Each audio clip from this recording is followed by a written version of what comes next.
Okay, I want you to picture a houseplant. You put it in a sunny window, it soaks up the rays, and, it grows. Simple, right? Photosynthesis, we all learned it in school. Exactly. Now, look at yourself. You eat a sandwich, you drink some water, and you go about your day.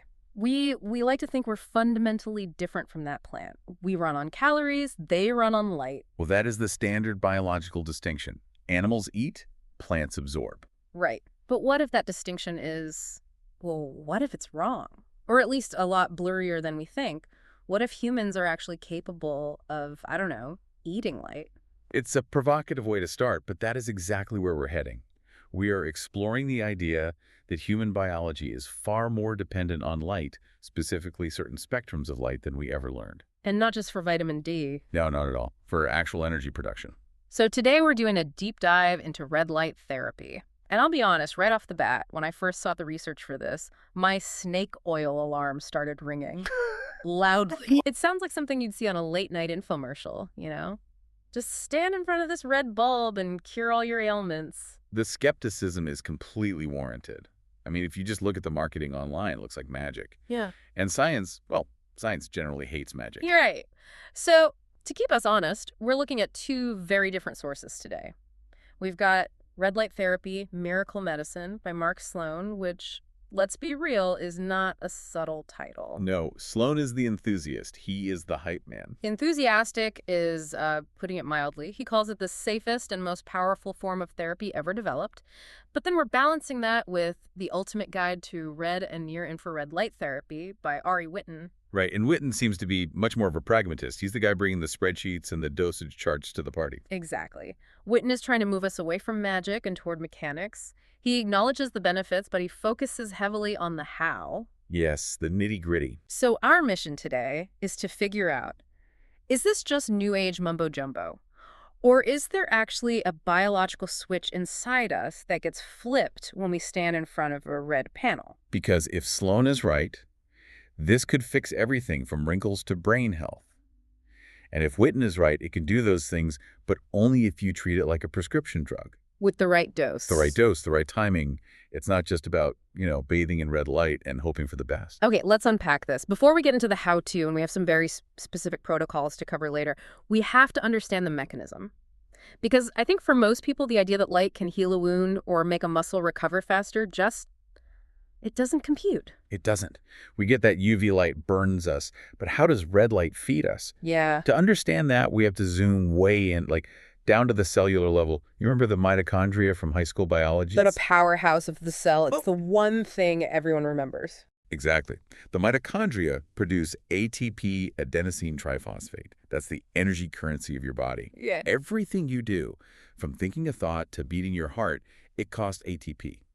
If you don't have enough ATP, you don't function. Okay. Now, here's where it gets fascinating. When we get stressed, and I mean oxidative stress, environmental toxins, lack of sleep, just aging in general, our mitochondria get gummed up. Gummed up with what? Like plaque in an artery? Not plaque. It's a molecule called nitric oxide. Now, nitric oxide is good in some places, like your blood vessels, but inside the mitochondria, a disaster. A disaster how? Both Sloan and Whitten talk about this. The nitric oxide binds to a very specific enzyme called cytochrome C oxidase. Okay, cytochrome C oxidase. Yeah. That is a mouthful. Let's find an analogy here because my eyes are already glazing over. Think of your mitochondria like a car engine. Yeah. Cytochrome C oxidase is like the spark plug. It needs oxygen to bind to it to create the explosion that gives you energy. Right. But when you're stressed, nitric oxide cuts in line. It shoves oxygen out of the way and just parks itself right on the enzyme. So it clogs the filter. The oxygen can't get in to burn the fuel. Precisely. The engine's trying to fire, but the spark plug is fouled. So your engine, the mitochondria, it starts sputtering. You're not producing energy efficiently. You're producing maybe 2 units of energy when you could be producing like 30. So you're running on low battery mode, basically. That's a perfect way to put it. And this is the magic trick of red light therapy. It turns out that cytochrome C oxidase, that specific enzyme, is photosensitive. It absorbs light. It absorbs red and near-infrared light specifically. Specifically. So the light hits the cell, it finds that clog, and the energy from the photon literally knocks the nitric oxide out. It photodissociates it. It kicks the clog out of the pipe. Just like that. Just like that. The nitric oxide is released, oxygen rushes back in to take its rightful place, and suddenly the assembly line is moving again. ATP production goes through the roof. Wow. So let me get this straight. It's not that the light is healing the tissue directly. It's that the light is giving the cell the energy it needs to heal itself. That is the critical distinction. You are charging the cellular battery so the body can do what it's designed to do. Whitten brings up a great term for this, hormesis. Hormesis. That's the what doesn't kill you makes you stronger Yeah. idea, right? Like with exercise. Exactly like exercise. Exercise is a stressor, it tears muscle fibers, but the body responds by building them back stronger. Red light therapy creates this very mild, temporary metabolic stress that triggers the body's own antioxidant defense systems. So you get the immediate energy boost plus a long-term strengthening of the cell. Okay, so we've got the engine running, we've unclogged the pipes, but when I look at these devices, they always talk about two different types of light. There's red light and near infrared. Are those just fancy marketing terms? Not at all. And mixing them up is where a lot of people go wrong. It really just comes down to penetration depth. How deep the light can go. Exactly.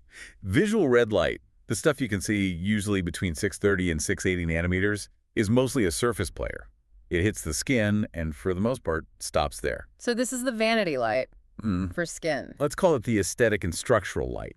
This is what you want for boosting collagen, reducing wrinkles, and fading age spots.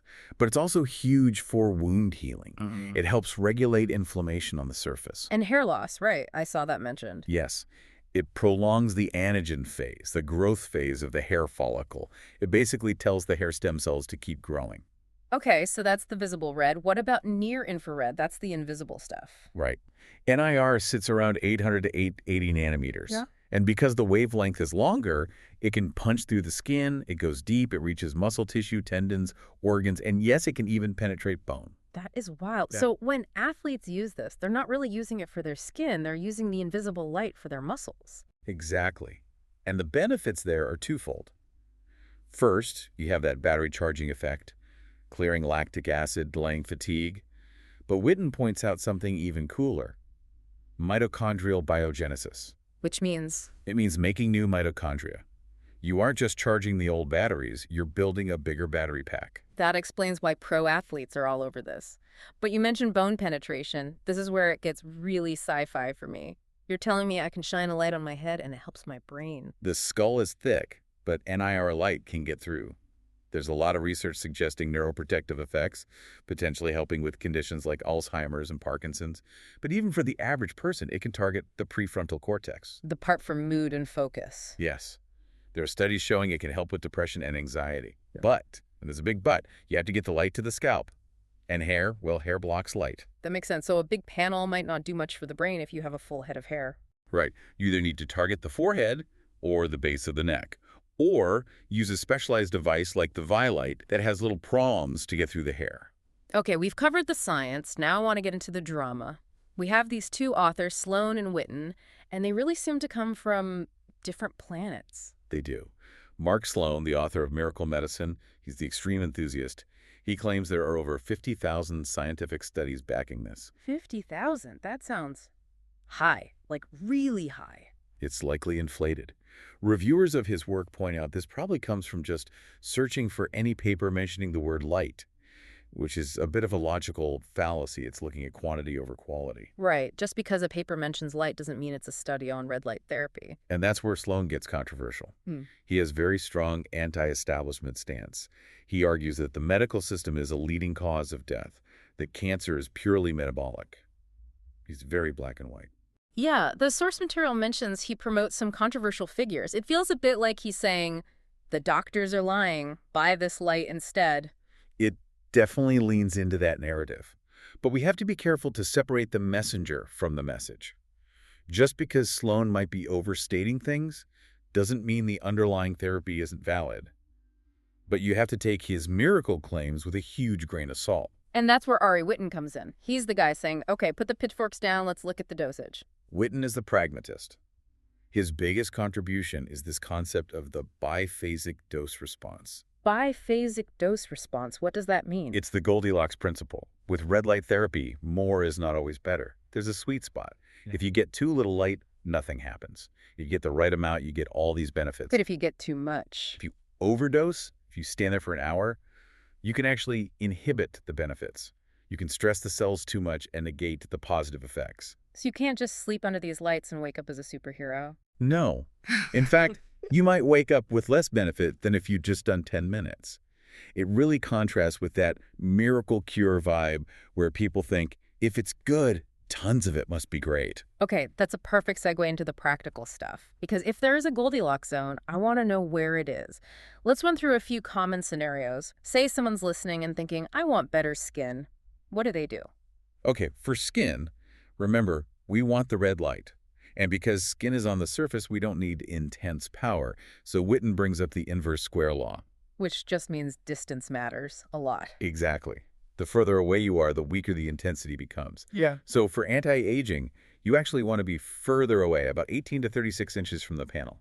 Wait, further away? I would have thought you'd want your face right up against it. No, because you want a lower power density for skin. And standing back lets the light spread out and cover your whole face and chest. You do that for about 5 to 10 minutes. Got it. Now what if I tweaked my back at the gym? Deep tissue pain. Total opposite. Now you need to punch that light through skin and fat to get to the muscle. You want to be close 6 to 12 inches away. You need high power density. And you do it for about 2 to 5 minutes per spot. That's it? Just 2 to 5 minutes? That's it. It's a targeted strike. You don't want to overcook it. Okay, here's one that caught my eye in Whitten's guide. Fat loss. This sounds like the holy grail. Can I really just shine a light on my belly and melt fat? It sounds like it, doesn't it? But the mechanism is fascinating. The light can cause fat cells to open up little pores and release their contents, the lipids, into the bloodstream. So the fat is just released. Yes. But, and this is the huge but, if you don't then burn that fat off, it just floats around and goes right back into a cell. So I can't just sit on the couch with a light on my stomach. No. Whitten's protocol is specific. You shine the light on the fat area and the muscles you're about to work. And then immediately, right away, you exercise. You have to create the energy demand to use up the fuel you just released. It unlocks the pantry, but you still have to cook the meal. That's a great analogy. If you don't use the fuel, the body just stores it again. Now, sleep. I've always heard red light is good for sleep, no blue light to wake you up. But Whitten has a warning here. He does, and this surprises a lot of people. Bright red light from these high-power panels is still light. It's incredibly bright. If you blast yourself with a super bright panel right before bed, it can actually suppress melatonin just from the sheer intensity. So no red light babs 5 minutes before hitting the pillow. Right. His protocol is use pure near-infrared if you can because it's invisible to the eye. It won't trick your brain into thinking it's daytime. Do it 1.5 to 2 hours before bed. And aim it at the back of your neck or your spine, not your face. Okay, that's a pro tip. I definitely would have just stared into the red sun before bed. And if you only have a combo panel with red and NIR, wear blackout goggles or turn your back to it. You want the body benefit without the brain startling effect. We've covered the basics, but there was one thing in the reading that completely blew my mind. This theory about human photosynthesis. Ah, yes. This is the big aha moment. This is where the biology gets really, really fuzzy. Whitten talks about CoQ10 and chlorophyll. Can you explain this? I thought chlorophyll was just for plants. It is, mostly. But we eat green leafy vegetables, and we get chlorophyll metabolites in our system. Whitten discusses research suggesting that when those metabolites are in our bodies and we're exposed to red and NIR light, we might actually be able to regenerate CoQ10. And CoQ10 is crucial for the mitochondria. It's essential for that energy assembly line.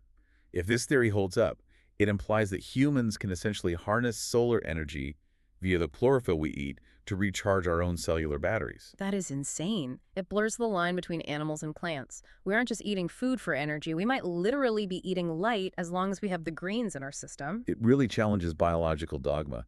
We think of food as our only fuel. But if light is also a fuel, then we're kind of like hybrid engines. Hybrid engines. I love that. But it brings up a darker side to this. If our cells are batteries that are designed to run on light, and we spend 90% of our lives indoors, Then we're starving. we're sitting under fluorescent lights, LED lights, blue screens, are we suffering from light malnutrition? That is the provocative thought for everyone listening. Yeah. Think about it. We evolved under the sun. The sun has a balanced spectrum, UV, blue, red, infrared. It's a full meal. Modern indoor lighting is like a diet of just sugar. It's all high-energy blue with zero restorative red. Whitten mentions this with the winter blues or Cydet. People buy those happy lamps, right? The bright lit ones. Yes, and those lights are great for signaling it's morning to your brain. but they're harsh. They're pure blue and white intensity.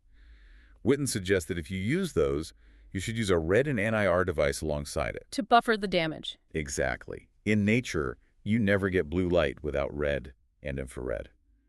The sun gives you both. The red is the healing, regenerative signal that helps the cells cope with the high-energy blue. We've stripped that away. We're getting the stress without the recovery. So we're basically stressing our cells out all day and never giving them the charge they need to repair. It seems that way. And that's why red light therapy might be more than just a biohack. It might be a necessary supplement for a modern indoor lifestyle. It's a compelling argument. It moves this from a vanity tool to a health essential. It does. And looking at the source material, despite Sloan's hype and Whitten's caution, they both agree on that one fundamental point. Light is a nutrient. And most of us are deficient. So what does this all mean for you, the listener? If you're thinking about trying this, remember the rules. It's not magic, it's mechanics. Right. Don't fall for the more is better trap. Respect the dose. You don't take the whole bottle of aspirin, don't take the whole bottle of light. If you want better skin, step back. If you want muscle recovery, get close. And please, for sleep, stick to the invisible infrared and keep it off your face so you don't wake yourself up. And eat your greens. Apparently you can turn yourself into a solar panel. Couldn't hurt. I want to leave you with this final thought. We obsess over our diet organic, gluten-free macros. We obsess over hydration. But when was the last time you actually looked at your light diet? If your cells really are batteries, are you keeping them charged or are you running on empty under the flicker of an office light? It's time to step into the light.